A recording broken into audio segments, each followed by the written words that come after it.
When Sarah signed away her share of the family business, everyone thought she was foolish. 15 years later, the same brother who laughed at her was knocking on her door in tears. It was a Tuesday morning in October 2010. A conference room on the fourth floor of a building in downtown Toledo, Ohio. Sarah Coleman, 34 years old, sat at one end of a long table with a pen in her hand and a folder in front of her. And inside that folder was half of everything her father had built across 31 years of his life. She did not argue. She did not counter. She did not turn to the second page. The lawyer asked her twice, on the record, whether she understood what she was giving up, and both times she said yes in the same flat voice. And her brother Daniel sat 3 feet away and could not keep the smile off his face. She wrote her name. 11 seconds. That was all it took to lose $2.1 million. Her mother wept in the hallway. Her uncle called her a coward to her face in the elevator. And down in the parking lot, a man named Tom Reyes, who had run her father's shop floor since 1979, waited 40 minutes in the cold beside her car just to ask her one question. And when she came out, he asked it, and she looked at him and said nothing at all. She got into a 9-year-old Ford with a cracked windshield and drove east across the river to a rented duplex. And for the next 15 years, as far as the Coleman family was concerned, that woman ceased to exist. They told the story about her at Thanksgiving. They told it at funerals, out loud, while she was in the room. Sarah folded. Sarah was weak. Sarah got outsmarted. She never corrected them. Not one time. Not in 15 years. Then, on a Saturday evening in August of 2025, a black sedan pulled up outside a small machine shop on the far east side of Toledo. A man got out wearing a suit that cost more than the building he was standing in front of. He was 51 years old. He had been on the cover of a trade magazine under the words "Built from Nothing." He owned a house on Lake Erie and a company that shipped parts into 11 states and employed 340 people. And he stood at his sister's door with his hands shaking so badly he had to put them in his pockets. Because 48 hours earlier, a fourth-year associate at a law firm in Cleveland had read one paragraph on page 29 of a document nobody had opened since 2007, and that paragraph had just erased his entire life. Sarah opened the door. She looked at her brother for 4 or 5 seconds without saying anything, and Daniel Coleman would later describe those 4 or 5 seconds as the longest of his life. Before we dive deeper, let us know in the comments where you're watching from, and don't forget to hit that subscribe button. There are 3 things about this story that will not make sense to you yet, and they are the same 3 things that every single person in the Coleman family got wrong for 15 straight years. The first is that signature. Because Sarah Coleman was not a naive woman, and this was not a case of a smart man taking advantage of a soft sister. She held a mechanical engineering degree from the University of Toledo. She had spent 9 years on the floor of her father's shop before she ever sat in an office chair. She could read a technical print upside down and tell you what was wrong with it in under a minute, and she could hear a spindle going bad from the other side of a building. She knew exactly what the company was worth. An outside valuation done that same year for the estate put it at $4.2 million. Her half was $2.1, and she accepted $60,000. Not $60,000 a year. $60,000 once, and then never again. So the question is not whether she was fooled. The question is why a woman who understood the number better than anybody in that room took a number that low and did it without a single word of protest and walked out looking, according to Tom Reyes, like a person who had just set something heavy down. The second thing is the 15 years that came after. Because Daniel Coleman did not squander what he took. That is not this story. He grew it, and he grew it enormously. Between 2011 and 2023, Coleman Metalworks went from 41 employees to 340. Revenue went from $6 million to just under 90. He was named a Regional Manufacturer of the Year. He gave a commencement address at a community college and told 400 graduating students that nobody in this world had ever handed him anything. And in every interview he ever gave, across a decade and a half of local press, trade publications, podcasts, panels, and one full-page profile with a photograph of him standing in front of a press with his arms folded. Daniel Coleman never once mentioned that he had a sister. The third thing is the one that ends this. In the summer of 2025, a young lawyer doing the most tedious work in the entire American legal profession pulled document number 406 out of a stack of 1,100 and read all 41 pages of it, because that was her job. And on page 29, she found a section that a small-town attorney had almost certainly copied out of a form book in 2007 without thinking about it for more than 90 seconds. She read it twice. Then she checked a date. Then she went and found a completely different set of documents from 2022 and confirmed the things she already knew.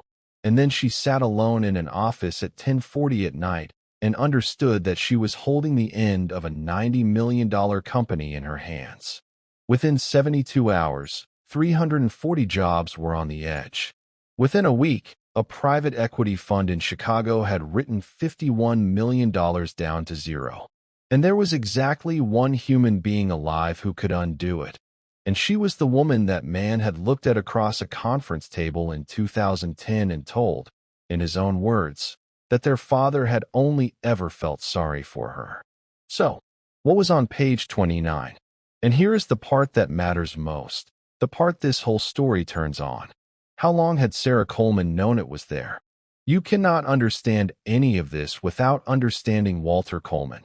And you cannot understand Walter Coleman without understanding what Toledo, Ohio looked like in the year 1979. The glass plants were shedding men by the hundred. Jeep was contracting. Every third man on the street had a father or an uncle who had just been told that 30 years of loyalty came out to about 2 weeks of severance and a handshake at the gate. Walter Coleman was 28 years old. He had been laid off twice in 4 years, and somewhere in the middle of the second one he made a decision that would define his entire family for the next 5 decades. He decided that no other man was ever going to decide when he ate again. He rented a garage on Front Street with $400 and bought a used Bridgeport mill. He slept in that garage for the first 11 months. His wife, Ruth, kept the books at a kitchen table and drove parts across town in the back of a station wagon with 2 kids in the seat. And what he made in there was dies. Now, nobody makes a movie about a die. A die is the tool that shapes the metal. It is the thing that takes a flat sheet of steel and stamps it into a bracket, a housing, a panel, a part. It sits in the dark inside a press, and it does its work, and nobody ever photographs it. But here is what it is. If your die is off by 0.02 of an inch, the part fails, and the customer who bought that part comes back and ends you. So the entire business, all of it, the whole $90 million that this story is eventually about, rests on exactly one thing: precision. And Walter Coleman was obsessive about precision in a way that people who worked for him described, with real affection, as slightly frightening. By 1988, he had 11 employees. By 1996, he had a building on Matzinger Road with his name across the front in letters 4 feet high. And he had 2 children. Daniel, born 1974. Sarah, born 1976. And this is where the whole thing quietly begins. Because Walter Coleman loved both of his children, and he did not love them in the same way, and he did not hide it well. Daniel was the one who could talk. He walked into a room, and the room rearranged itself around him. At 16, he sold more raffle tickets for the church than the rest of his class put together, and he did it by figuring out that if you approach a man in a parking lot instead of a pew, he cannot get away from you. He went to Michigan State. He came home in 1996 with a business degree, and Walter put him straight into sales, and within 4 years Daniel had tripled the customer list. Understand that. He tripled it. That is not luck, and it is not charm. Daniel Coleman was, by any honest measure anybody wants to apply, exceptionally good at what he did. Sarah was something else entirely. Sarah was in the shop at 6 in the morning when she was 11 years old, because she liked the smell of cutting oil and the sound the building made before anybody turned the radio on. Tom Reyes taught her to run a surface grinder when she was 13. She went to Toledo instead of Michigan State for one reason, which was that it meant she could keep working weekends. And when she graduated in 1998 with an engineering degree, her father did not put her in an office either. He put her back on the floor, and she stayed there for 9 years, and by every account of every person who was there, she was completely happy. There was a Christmas party in 2004. About 60 people in a rented hall off Airport Highway. Walter Coleman got up with a beer in his hand to say something about his kids, and what he said was 11 words long, and everybody in that family remembers it exactly. He said, "Daniel sells the shop. Sarah is the shop." He meant it as a compliment to both of them. Sarah told a friend, many years later, that it was the single best thing anyone had ever said to her in her life. Daniel heard something else. Daniel heard a ranking, and he heard which one of them was on top of it. In 2006, Sarah Coleman solved a problem that had been quietly costing her father's company about $400,000 a year, and in solving it she accidentally built the entire rest of this story. The problem was tool wear. When you stamp high-strength steel over and over and over, the surface of the die degrades. As it degrades, your tolerances drift. As your tolerances drift, you start scrapping parts, and then you pull the die out of the press, and you regrind it, and you lose 2 days of production, and you eat the cost. Every shop in America did this. Every shop in America hated it. And in about 100 years of the trade, nobody had come up with a better answer than doing it more often. Sarah's answer was not one idea. It was 3, working together. A specific surface treatment sequence, a modified relief geometry, and a progressive staging approach that redistributed the load across the whole length of the tool instead of letting it pile up at the entry radius the way physics wants it to. Written down on paper, it looks almost boring. Sitting in a press, it took die life on their hardest jobs from about 140,000 cycles to over 600,000. In the small, unglamorous, grease-under-the-fingernails world of Midwest tool and die, that was not an improvement. That was a different universe. And Walter Coleman did something then that nobody in that family thought about again for 19 years. He told her to patent it in her own name. He had a reason, and it came out of something that had happened to a friend of his in 1991. That friend had lost a process to a supplier in a contract fight and had spent the back half of his 60s in litigation and come out of it with a bankruptcy and no company. Walter had watched it happen up close, and it never left him. And the conclusion he drew was this: a company cannot hold a thing safely. Companies get sold. Companies get sued. Companies get borrowed against and carved up, and they die. A person is harder to take something from. So in September of 2007, United States Patent Number 7261448 was issued. Inventor, Sarah Coleman. Assignee, Sarah Coleman. Not Coleman Metal Works. Her. And then, because they were a family, and because it was 2007, and because nothing bad had happened yet and nobody could imagine that it ever would, she licensed it to her own father's company for $1 a year. The paperwork was drawn up by the same small local firm that handled the family's wills. It ran 41 pages. And to the best of anybody's knowledge, across the next 15 years, not one single human being ever read past page 4. By 2009, the process was running in every high-volume cell on that floor. It was baked into the quote sheets. It was the reason Coleman Metal Works could bid 11% under every other shop in Ohio and still make money on the job. And Daniel used it in every pitch he ever gave for the rest of his career. He had a phrase for it. He called it our proprietary tooling advantage. He was not lying when he said it. He just had a small, quiet, catastrophic misunderstanding about who the word "our" was actually referring to. Walter Coleman died on the 6th of March, 2010. Cardiac arrest, at 4:50 in the morning, in the parking lot of the building with his name on the front of it, on his way in to unlock the doors like he had done almost every day for 31 years. He was 59 years old. Tom Reyes found him at 5:20.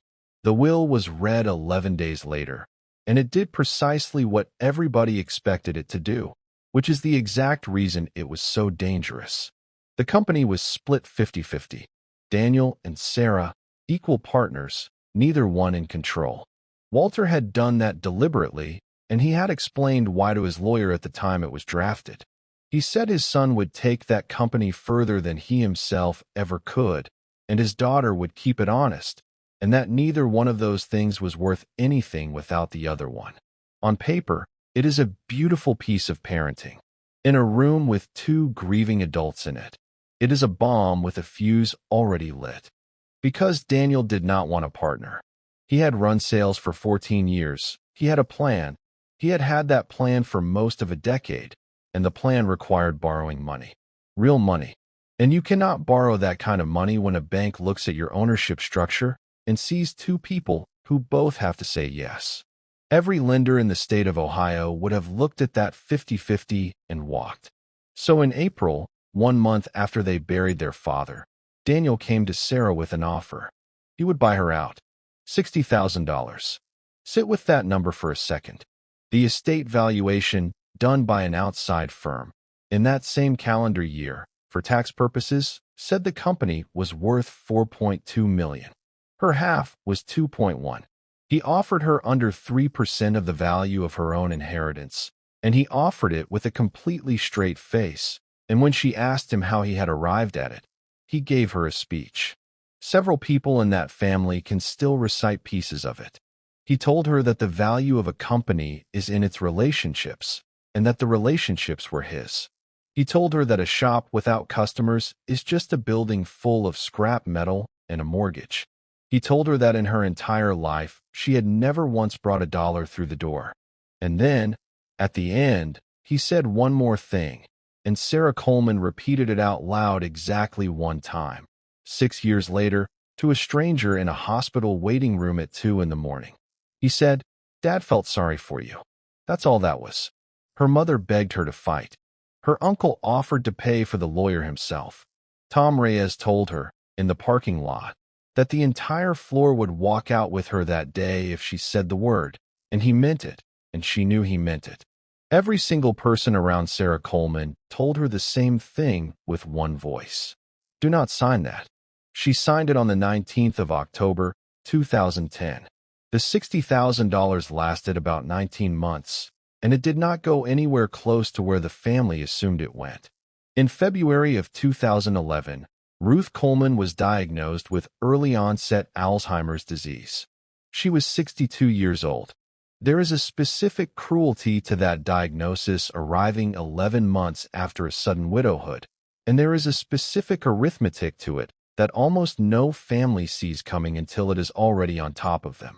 Memory care in Northwest Ohio in 2011 ran between $5,000 and $7,000 a month. Insurance covered a fraction of that, and Walter's life insurance had gone into the business years before, pledged against a line of credit, the way it always does in a company like that. Daniel paid for the first 4 months. Then his new lender put a covenant on distributions, and the payments stopped, and he explained it to his mother's face at some length, and the words he used were temporary and structural and not personal.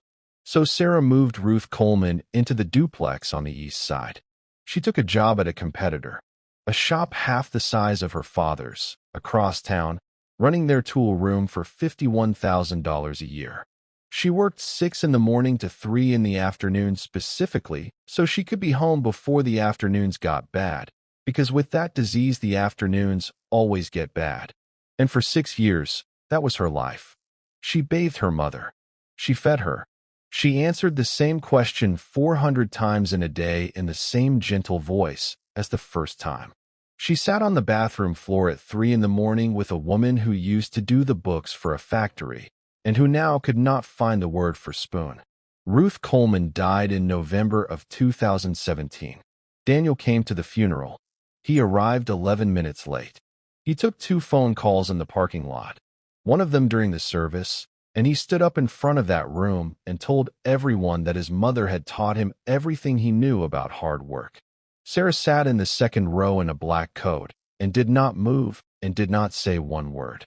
And this is where every version of this story the Coleman family ever told each other falls apart. Because what they said was that Sarah disappeared. She did not disappear. She was 11 miles away the entire time.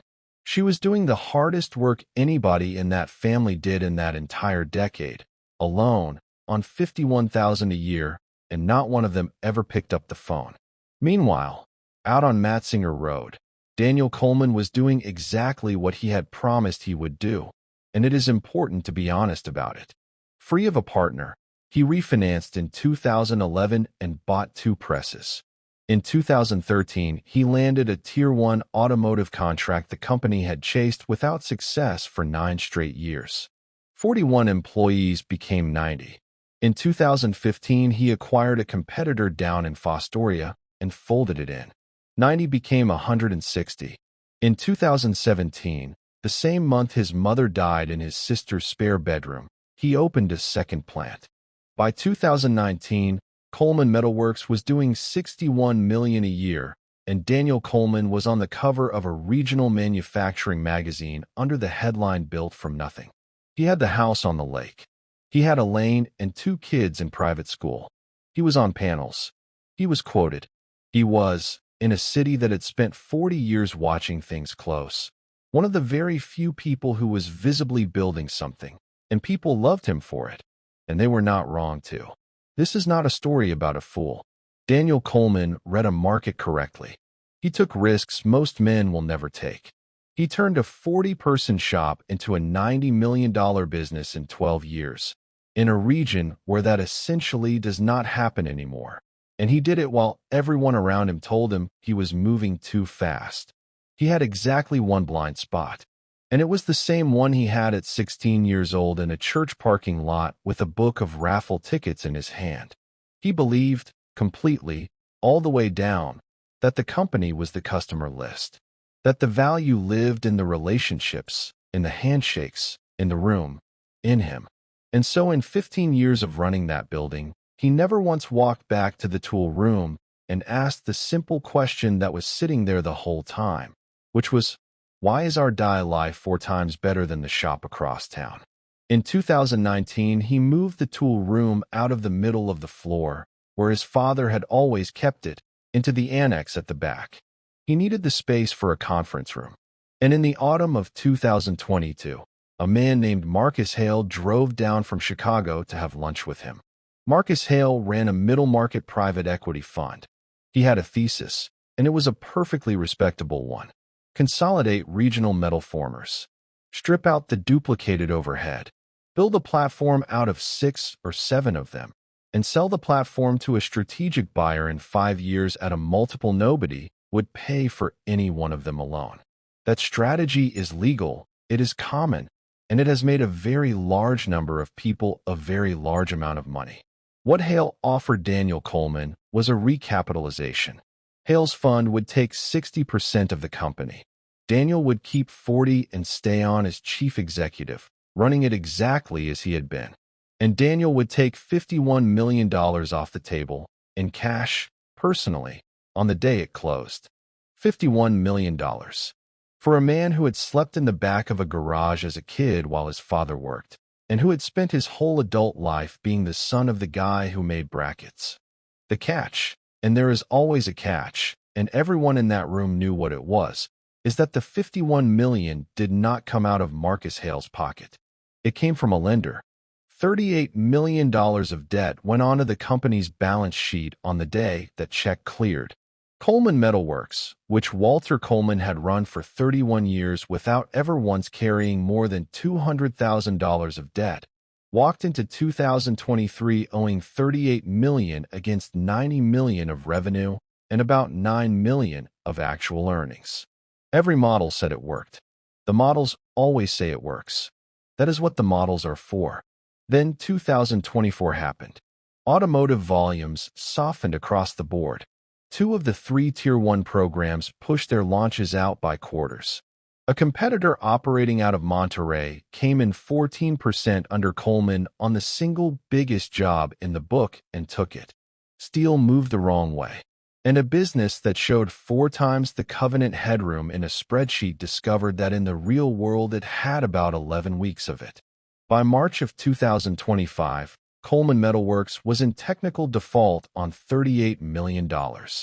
At that point, there are two doors. Marcus Hale's fund puts in more equity, or the lender takes the keys. And before anybody walks through either one of those doors, there is one thing that always happens first. Somebody sends a lawyer to read every single document the company owns. Nobody in this story ever learned her name, and she never learned theirs.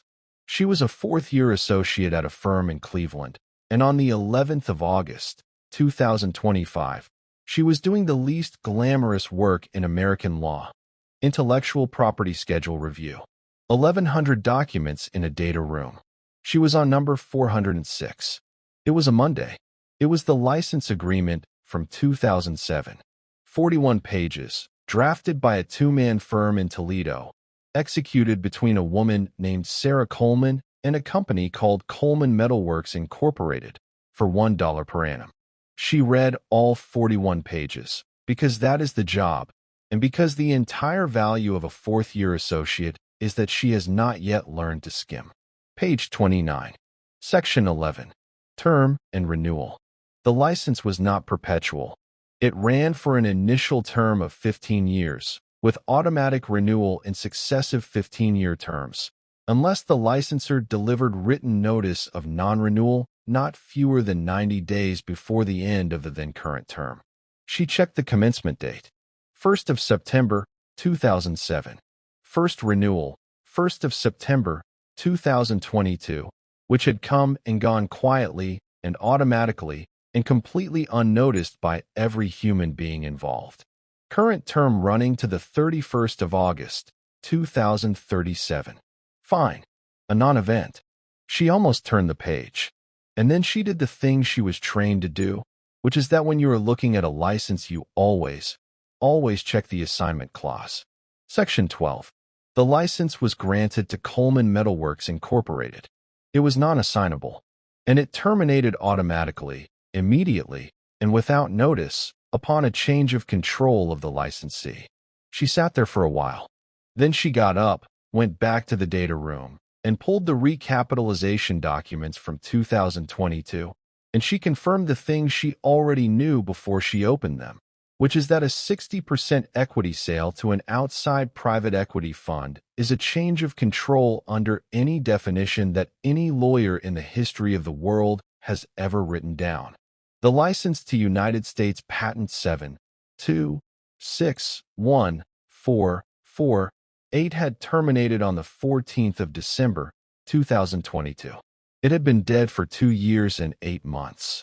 And for 2 years and 8 months, Coleman Metalworks had been running its entire high-volume operation on a patented process it had no legal right to touch, making parts with it, shipping those parts across 11 states, billing customers for them, and telling a lender, in writing, in a signed representation, that it owned or was properly licensed to use all intellectual property material to the operation of the business. She called her partner at 10:40 at night. The partner called Marcus Hale at 7 the next morning. Marcus Hale called Daniel Coleman at 7:20. Marcus Hale had made calls like that before. He said afterward that there is a specific sound a man makes when the floor goes out from under him, and that Daniel Coleman did not make it. Daniel Coleman just kept repeating the same 3 words, over and over, for most of 2 minutes. That's my patent. It was not. It never had been, not for one single day. It said so on the front page of the document, in the font his own father had chosen, in September of 2007. Understand the size of what had just landed, because it was not one problem. It was 4, all at once, and they were all fatal. First, the process had to stop immediately, that day, which meant the high-volume sales came down. Second, every part shipped since December of 2022 was arguably made in infringement, which meant Coleman's customers now had exposure, which meant Coleman's customers were about to become extremely interested and extremely fast. Third, The representations in the 2022 credit agreement were now false, and a false representation to a lender in a $38 million financing is not an accounting adjustment. That is a different category of problem with a different category of consequence, and it has a different word attached to it. And fourth, quietly the worst one. Without that process, Coleman's quotes did not work. Not by a little. At all. The 11% edge that had won every job in that book for 15 years was not part of the margin. It was the margin. Marcus Hale's fund ran the arithmetic in about 6 hours and reached the only available conclusion, which is that a company that cannot legally manufacture its own parts is not a company. They wrote the investment to zero on a Friday afternoon. And Daniel Coleman's 40%, the 40% he had traded his sister and his mother and his father's 50-50 and 15 years of his life to hold, was worth nothing by lunchtime. 340 people went home that weekend and did not know. And there was exactly one person alive who could fix it. He drove east on the 16th of August, 2025. Not to the duplex. She had not lived there in years. In 2019, Sarah Coleman had bought a small shop of her own on the Far East Side. 11 employees.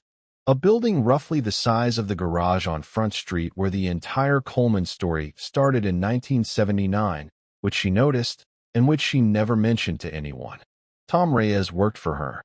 He had quit Coleman Metalworks in 2023 at 69 years old and taken a $15,000 pay cut to run a tool room for Walter's daughter. And when people asked him why on earth he would do that, he gave the same answer every time. He said, "Because I know which one of them is the shop." Sarah opened the door. Daniel stood there, and he did not say hello, and he did not say her name. He said, "I need you to sign a consent." 4 or 5 seconds. Then she said, "Come inside, Danny. You look terrible." They sat at her kitchen table for 3 hours. He explained the license to her. She let him. He explained the change of control clause, and the credit agreement, and the customer exposure, and the whole architecture of the catastrophe, with all the fluency of a man who had built an entire life on being able to explain things to people. He was, even then, extraordinarily good at it. And when he was completely finished, she stood up, filled a glass of water at the sink, set it down in front of him, and sat back down across the table. And then she said the sentence that this entire story has been walking toward for 15 years. She said, "I know. I've known since December of 2022. She had a copy of the license in a file box in her hall closet. She had been mailed the recapitalization announcement, along with every other name on the company's contact list, because in 15 years nobody had ever bothered to take her off it. She had read it standing in her kitchen. Then she had gone and gotten the box down off the shelf and turned to page 29 and read section 11 and section 12 and put the box back. And then she had said nothing about it for 2 years and 8 months. Daniel asked her why, and she said, "Because if I'd told you, you'd have found a way around it. You've got a way around everything. And because I didn't want the company, Danny. I never wanted the company. I wanted the shop." Here is what she told him at that kitchen table. And it is the answer to the question you have been holding since the first 30 seconds of this story. She never lost that negotiation in 2010. She ended it. She read the will the night their father died. She sat up with it. And she understood, immediately and completely, what her brother was going to do with a 50-50 split, which is fight her over it for the next 20 years of both their lives. Two people who cannot agree, chained to a company that requires decisions every single day, is not a family business. It is a lawsuit with a parking lot. And she had watched exactly that happen to her father's friend in the 90s, up close, at their kitchen table, with her father saying almost nothing and pouring the man a drink. But she knew a second thing, and this is the part Daniel had never once considered in 15 years. She knew what that company actually was. She had known since 2006, because she had built it with her own hands. Daniel thought the company was the customer list. Their father knew better. That is exactly, precisely, why Walter Coleman told his daughter to put that patent in her own name in 2007, and why he told nobody else in the family that he had. In a lawyer's office in Toledo, Ohio, 18 years before any of this happened, a man who had already seen how these things end looked at his two children and made a quiet, deliberate, permanent decision. If it ever goes wrong, the thing that matters is going to be in the hands of the one who is the shop. So Sarah gave Daniel the building, the name over the door, the customer list, the trucks, the presses, the receivables, the title, the magazine cover, all of it. And she kept the one thing that could not be taken from her, because it was not in the company, it was in her, and her father had made sure of it. And then she let her brother call it a victory for 15 years, because fighting him for it would have cost her everything and won her nothing she wanted. And then she said the part that landed hardest. She said, "I didn't do it to beat you. I did it because Mom was going to need somebody, and I could not do both. And you were never going to be the one who did it." Daniel Coleman put his head down on his sister's kitchen table and cried for about 10 minutes.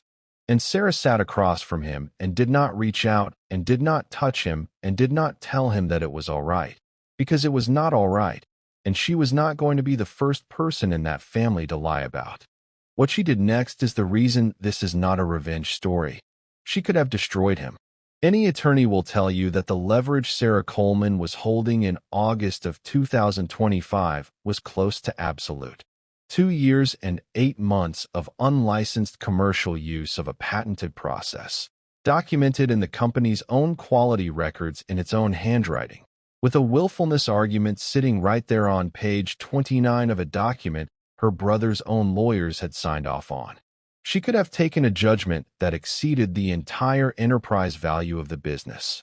She could have simply waited, let the lender foreclose, bought the assets at auction for cents on the dollar, and walked into the building on Matzinger Road as the sole owner while her brother watched from the parking lot where their father died. She did not do any of that. She did something colder, and, in a way that took most people a while to understand, kinder. She offered a new license. Fully assignable this time. Perpetual, with no renewal trap in it, because she was not going to leave that landmine in the ground for somebody else's kids. Granted to the operating company itself, not to any shareholder, so that no future sale could ever kill it again. And she asked for 2 things in exchange. The first was a seat, not chief executive. She did not want to run it, and she said so out loud. Chairman of the board, with the authority to hire and remove the chief executive, which is the only kind of authority that has ever meant anything in the history of business. The second was that the 340 jobs stayed in Ohio. In writing, with a liquidated damages figure attached to it large enough that moving them was not a decision anyone would ever be able to afford to make. Marcus Hale's fund, which had written its investment to zero on a Friday, was suddenly looking at recovering something real by Monday, and took the deal in under a week. The lender took it in 4 days.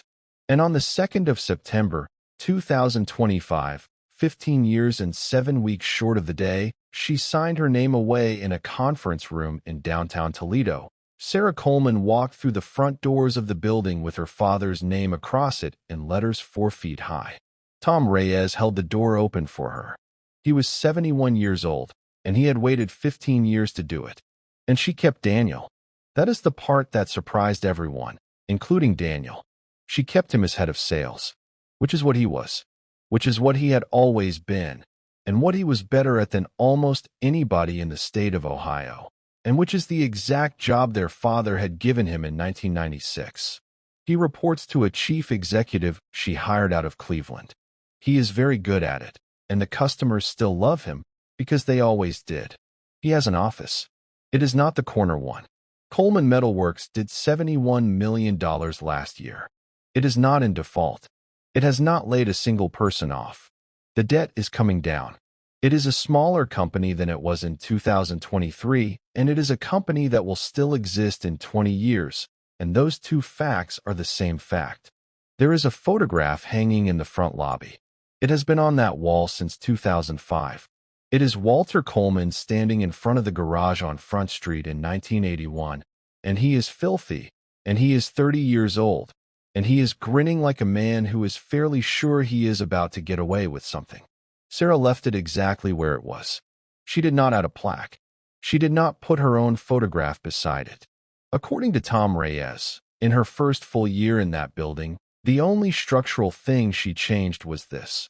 She moved the tool room out of the annex and back into the middle of the floor, where her father had kept it for 31 years, and where Daniel had moved it out of in 2019 to make room for a conference room. Somebody asked her why she would spend the money to move it back over a few square feet of office space. And she said 9 words, and then she went back to work. She said, "You put it where you can see it." That is the whole story. That is 15 years of it, told in 9 words by a woman who has never in her life needed more than 9. For 15 years, everybody in that family knew for a fact that Sarah Coleman lost. She was the cautionary tale. She was the one who folded, the one who got outsmarted, the one who was too soft for the world her father built. Her own brother stood at a podium in front of 400 graduating students and said that nobody had ever handed him anything, while 11 miles away his sister was spoon-feeding the woman who had handed him all of it. And the entire time, she was holding the only card on the table. She never played it. She never mentioned it. She would have carried it to her grave without ever saying a word about it, if he had not come up her steps in August of 2025 and asked. Because here is the thing about a die. It does not look like much. It sits in the dark, inside a press, doing the same motion 10,000 times a day, and nobody photographs it, and nobody puts it on a magazine cover, and nobody says its name. All it does is decide the shape of everything that comes out. Walter Coleman knew exactly which of his children was the die. He just never told either of them out loud. So what do you actually do with a story like this one? Because the easy version is that Sarah won and Daniel lost, and I do not think that is true, and I am fairly confident she does not think it either. Daniel Coleman spent 15 years building something real. 340 people fed their families because of decisions that man made and risks that man took, and most of us, if we are honest, would not have taken them. He was not the villain of this. He was a man who was absolutely certain he knew where the value lived, and he was wrong about it, and being wrong about that one thing cost him everything he thought he had. That is not evil. That is just the most ordinary tragedy there is. And Sarah did not win in 2010. She paid. She paid 6 years of her life in a duplex on the east side of Toledo, on $51,000 a year, while her brother was on a magazine cover, and there is no version of this where that was a good trade for her. The patent did not make one of those 6 years easier. It did not sit with her at 3 in the morning. All it meant was that when the phone finally rang, 15 years later, she got to pick up on her own terms. Which brings us to you. Because every single person in this story had the same information. That license was 41 pages long, and it sat in a filing cabinet in Toledo, Ohio for 15 years, and any one of them could have opened it at any moment. Daniel could have. His general counsel could have. Marcus Hale's people could have, and they were paid a great deal of money specifically to. Nobody did. Nobody did, because they all already knew what that company was worth and where the value lived. And when you already know something, you stop reading. So here's what I want from you. If you had been sitting in that conference room in October of 2010, watching a woman sign away $2.1 million for $60,000 without saying one word in her own defense, would you have seen it? Would you have looked at her face and understood what was actually happening in that room? Or would you have called her a fool, along with everybody else? And then the harder question, and this is the one I would actually like you to sit with. In your own work, in your own business, in your own family, right now, today, are you Daniel? Absolutely certain, all the way down, that you know where the value is? Or are you the one who read page 29? Tell me in the comments. I read every one of them.